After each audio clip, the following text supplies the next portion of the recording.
I don't know how to start this.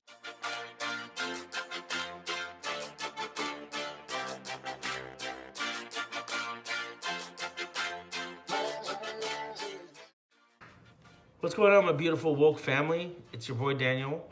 I know. I'm sorry. I'm stupid. Yeah, this is my testimony. If you don't know, um, 26, gonna be 27 in March, which is awesome. Yeah, I'm the oldest of four. Um, oldest of four. Grew up in Diamond Bar, California, which I'll put up. Boom. There's a map. If you don't know where it is, closest place if you recognize the city would be Pomona, but it's honestly LA. I grew up there, K through 12. Um, and luckily it's a nice city. I'm not gonna lie. I know my privilege. I was blessed to be in that city where um, it was a good city. I got a great education. Um, a lot of my friends were from nuclear families, so mom, dad, white picket fence. A lot of them were either doctors, lawyers. Some of them had their own businesses, so they drove nice cars. My high school was like full of Beamers, and that sounds nice and everything. But I think for me, I still had to overcome all the challenge of not having both my parents because of course, when I was younger, that wasn't really a thing. But when I started getting older, people started asking questions. Where's mom and dad? Why is your mom here? Why is your dad at? Why aren't they here at parent-teacher night? So having those questions, I dealt with that. So I felt inadequate there. Like, oh my gosh, like, what's wrong with me? My mom doesn't love me. My dad doesn't love me. They're not around. So it caused me to be like depressed and all that. And on top of my depression, I was bullied. I mean, let's be honest. I'm thick. I'm thick. I got some meat on me, but that's something I'm proud about. But I mean, kids being ruthless. I was always the big kid in class, so I was always picked on, and I was, all that. So that made my self esteem like go down. Having to battle all those things and that was really hard, but it made me stronger. It made me appreciate, you know, the friends I had, which that was always something for me. I'm a big relational person, so I know you can't pick your family, but you can pick your friends, and my friends are my family. So I value relationships. So like all my friends who I grew up with, I'm like, they're my family. I knew they were there, and their families accepted me also, which was amazing things as as well. So that was something I always you know was fortunate enough to have great friends and great support systems there. Um, high school, I was a nerd. I was a social butterfly. I was the one kid I always wanted to be liked by everybody, and I think that was also a problem too. I'll admit is I think my self worth was always my self belonging was always challenged by myself. I was like I wanted to want I think as we said, like my mom felt like my mom didn't want me or my dad didn't want me, so I always felt like I needed to be someone's something. In high school, I joined peer counseling, which was something I really loved. Was just students who were counselors for their own peers, being there, being support networks, which I think kind of is where I started learning a servant leadership and all that, which was really cool. And I knew I wanted to help people. I knew I enjoyed this atmosphere in college, these events, these activities, these students trying to figure out what they wanted to do for the rest of their lives. And then Shay and I remember sat me down and like, hey, have you ever thought about career and student affairs? I'm like, what's that? I knew like if you want to help people, it's like psychology, it's like something like that. And they just told me like, no, like student affairs is a field, and you should totally look into it. And then I started looking in, picking their brains, and I was like, what do you need to be in this field? And the one common thing was a master's degree. Um, so I knew from there on, I knew I wanted a master's degree. I am an undergrad from here. I'm an Aztec. I love it. I came here, and my experience was just turned like dialed to nine, because when I transferred here, like again, it was the same scenario. I came to SCSU alone. I didn't know anybody. I packed everything in my buddy's car who helped me moved here for move-in day as a transfer. But I knew I had joined Guardian Scholars here, and then I joined EOP along with that because it was the same programs within there. So having those counselors, having that support system, really just I felt supported and I loved it, and I knew during some tough times, um, which I've talked about, like that those were the programs that supported me to get through them and be able to graduate. And how I was challenged, I think, goes back to this is hard. I think it goes back to my senior year of college, which was 2016 to 2017. It's not hard for me to talk about. It's always hard for me to realize that this person's gone. I get a phone call from my aunt, and my aunt was like, "Hey, um,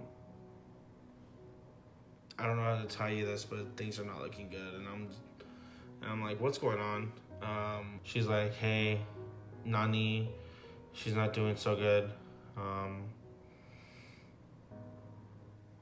you need to start praying." And I'm like, go confused, and I didn't know anything was going on.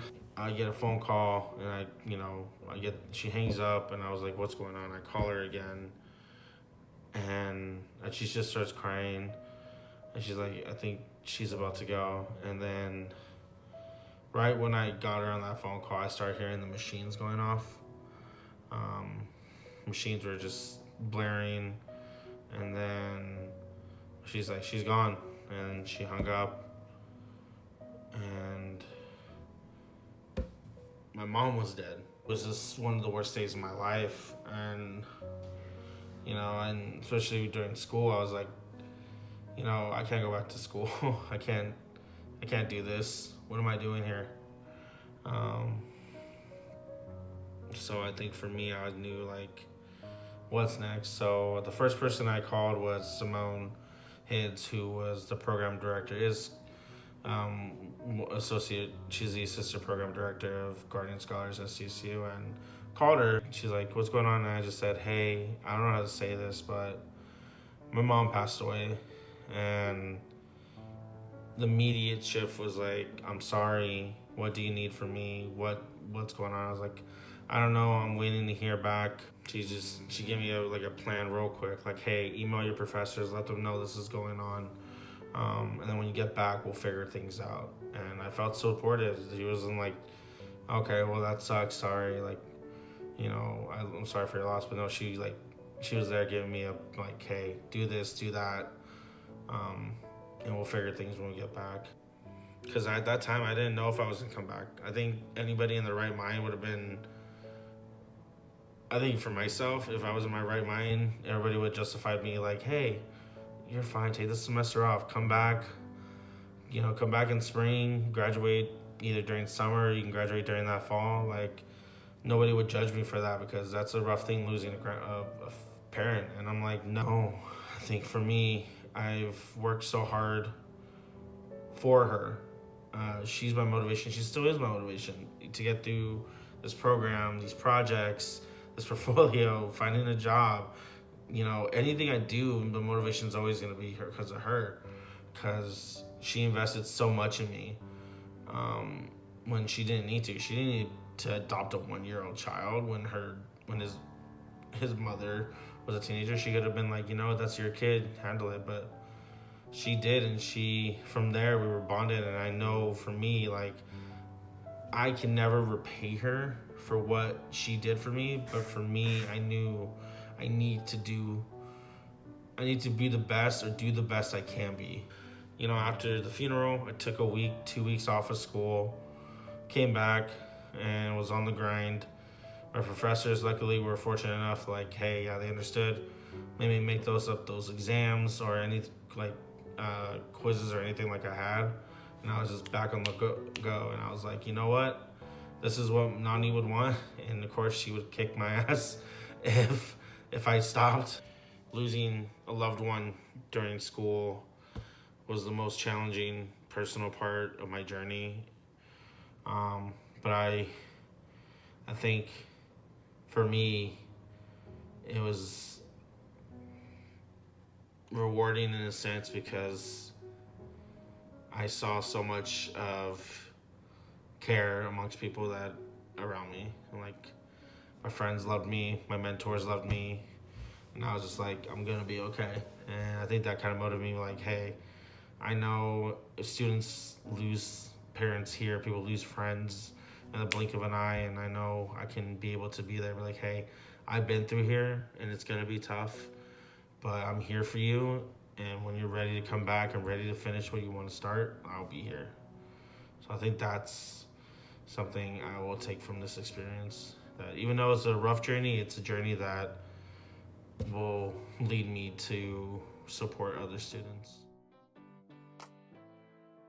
And I didn't want to go too far from home, and also I was like, hey, I wanted to continue doing things here at SDSU on a more paraprofessional level, but I knew I needed a lot to learn, and I think this program and this master's program, I knew that's why I wanted to join here and like why I want to be a part of it. And I haven't regretted it. Yeah, it has been tough. There's been a lot of ups and downs, balancing work, balancing school, balancing my own personal mental health, conflicts and everything. But my experience here, I wouldn't regret it, and I'm not going to. And I'm glad I went through it, and I'm glad I got to meet you amazing people. And I know a lot of us don't get the fact to get to know one another, get to hang out, but I hope, at least for me speaking, that you have a friend in me, you have a colleague in me that I can always say, if you need anything, I'm here.